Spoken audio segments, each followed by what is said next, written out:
my name is Rachel and I'm here today to do a book haul for September-ish. I just did a book haul. I'm not sure if it was for September, so this is just, I bought some more and it was getting a bit ridiculous, so I thought I would get them all done with now.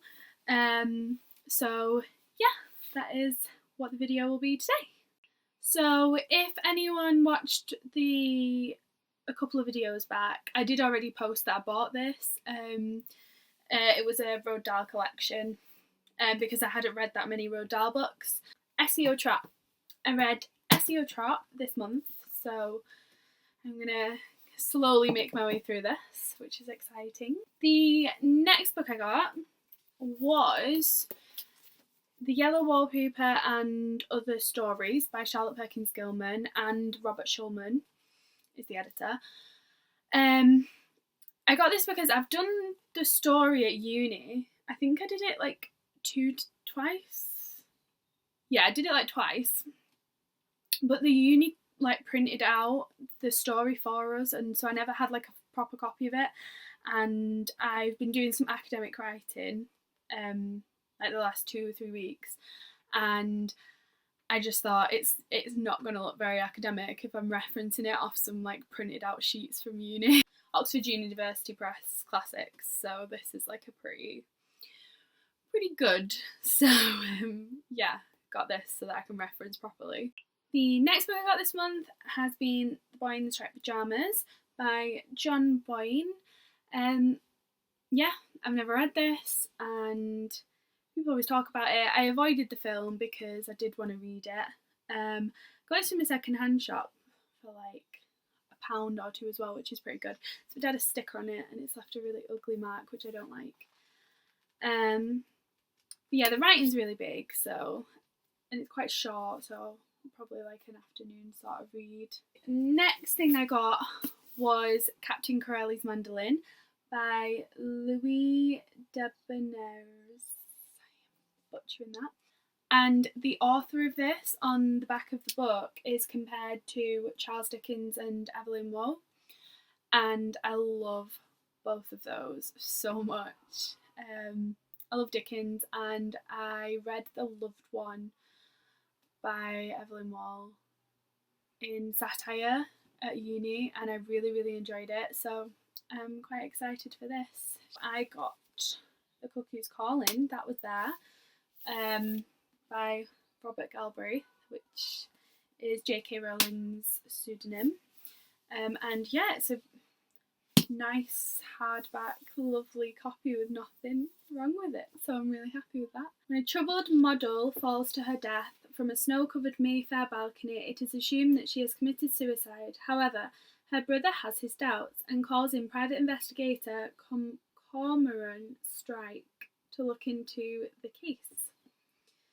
Such a weird name. It's a cool second name though. I would like it if my second name was Strike. I think my life would be different if my second name was Strike. Then I did some Amazon ordering, which always works out cheap, and I ordered We Need to Talk About Kevin by Lionel Shriver because I've always wanted to read a Lionel Shriver book, and I've heard that this is supposed to be the most like accessible for someone who's not read Lionel Shriver before, and that this is a good place to start. So yeah, got that one. And also on Amazon, I got some Margaret Atwood. I got The Blind Assassin and Elias Grace. I have always wanted to read Margaret Atwood as well. My friend did her dissertation on Margaret Atwood. One of her books was Elias Grace, and she like really loved it. So that's why I got that one. And then I got The Blind Assassin because this is has really high ratings and is supposed to be like a really good book. This one says, more than 50 years on, Iris Chase is remembering Laura's mysterious death, and so begins an extraordinary and compelling story of two sisters and their secrets. Set against a panoramic backdrop of 20th century history, The Blind Assassin is an epic tale of memory, intrigue and betrayal. So yeah, it's quite a nice cover as well. I don't like that it's not in the same, because I know that a lot of her editions look like this, so I'm a bit sad that they're not in the same edition, but I do like this. This is quite a pretty cover, so I'm okay with it. And then This one is based on a true story of a woman in the 1840s. It was basically, she was being done for a crime. It was like, did she commit it? Is she mad? Is she this? Is she that? I wanted to read some Margaret Atwood for the academic writing that I mentioned previously that I was doing. Obviously Margaret Atwood is a strong feminine writer, so I would like to talk about her as well. The next book I got, I'm not sure how I feel about. So I got Looking for Alaska by John Green. It was only like £1 in a charity shop, so I decided to pick it up, and it's perfect condition. I found this and the next book I got in a charity shop and was just really excited because they look perfect. The spines aren't broken or anything, and I got them for £1 each, so I was really happy about that.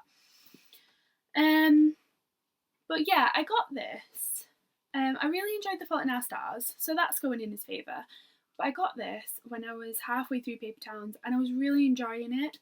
I thought it was quite funny. Like, there's a lot of... I was reading a chapter where they first mentioned that the boy in it had black Santas at his house, like the largest collection or something, and it was just talking about people walking around and having these Santas, always looking at them. And I was in stitches, like actually laughing out loud, which hardly ever happens with books. Like, you laugh and, you know, but to actually laugh like properly to the point where you can't stop, I don't usually get that much. And I did get it with Paper Towns for that. So when I saw this, I was like, oh, I definitely want that. I'm really enjoying Paper Towns. Loved Fault in Our Stars. But then I wasn't that keen on the ending of Paper Towns. So I don't know whether I'm going to like this now. I will put my review for Paper Towns on. I'm going to film that after this. So I will have that on sometime this week. But yeah, I just really wasn't fond of the way he played out the ending of it. This one says, Miles Holter's whole life has been one big non-event until he meets Alaska Young. Gorgeous, clever and undoubtedly screwed up, Alaska draws Miles into her reckless world and irrevocably steals his heart. For Miles, nothing can ever be the same again. I have heard this is a bit like Paper Towns though, in that it's that like vacant female lead who's like not there and a guy obsessed with her, which is obviously what Paper Towns is like, so I don't know if it's major like that. I'm probably not going to enjoy it, but I'm really excited about the next one that I got. So I've read 2 writings by this author now.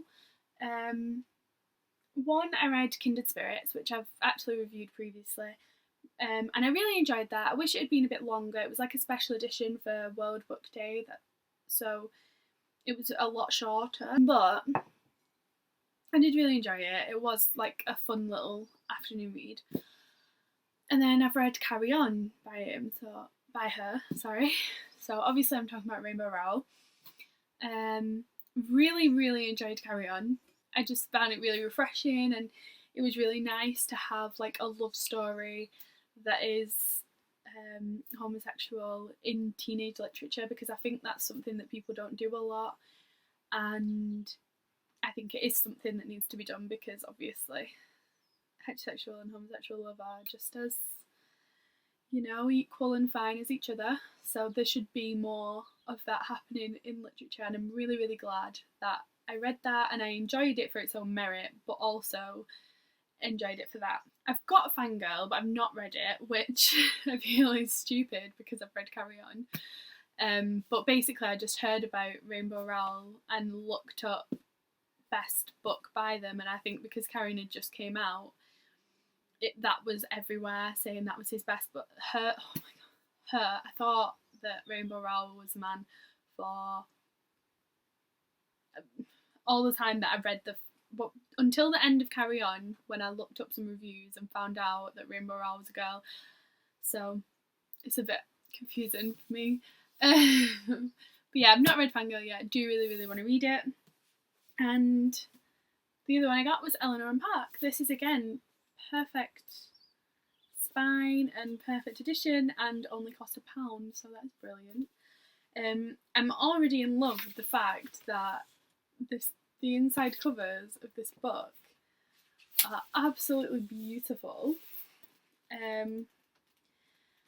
And the whole thing goes between the two. So this is Eleanor and this is Park on this one. So obviously the viewpoint was changed throughout, which I quite enjoy, to be honest. I'm trying to write a book myself, and in that I'm doing it where the viewpoint changes between the two romantic characters. So it'll be quite interesting to see how she has done it. It says, Eleanor is the new girl in town, and with her chaotic family life, her mismatched clothes and unruly red hair, she couldn't stick out more if she tried. Park is the boy at the back of the bus, black t-shirts, headphones, head in a book. He thinks he's made himself invisible, but not to Eleanor, never to Eleanor. So yeah, I'm quite excited to read this one. I think I might end up reading this before Fangirl, just because I like the idea of the story and I do like the idea of the two viewpoint characters. But then everyone goes on about Fangirl as her best book, and it's like going to be the only one I've not read, and I feel like that would be silly, so I don't know yet. I don't know. I think it's probably going to be this one, but I don't know. The last book I got this month is beautiful, and it is The Night Manager by John le Carré. But it had Tom Hiddleston in, and it was like a 6-part drama. And I think me and my housemate watched like the first 2, and then we just got out of watching it because the start of the year was when the start of this year, it started around March, I think, and then it was all, for us, it was like dissertation, exams, deadlines, and we just couldn't keep up with watching it. And I haven't finished watching it yet, so I'm thinking I'm going to read this instead of finishing the TV show first, because yeah, I was quite enjoying the story, and I think it'd be nice to read it and see what happens. And this is absolutely beautiful. It's a Penguin Classic edition, and it's like the ones that they've brought out in Waterstones at the moment, the F. Scott Fitzgerald one. It's the same, the F. Scott Fitzgerald look like this, but they are white and gold, and this one's black and gold, but they have the same box with the title and author as well. And they just look really good on a shelf together. So my girlfriend bought The Beautiful and the Damned in that edition, and I've bought this in this edition. So like, it's just making me really happy that like when we're moving together and stuff in the future, our bookshelves are gonna come together and coordinate so well and just be beautiful. They are the books that I have bought in the previous month. And yeah, if you've read any of them and you wanna comment down below if any of them are good, any of them I should get to first, please do. And I will see you next time. Bye!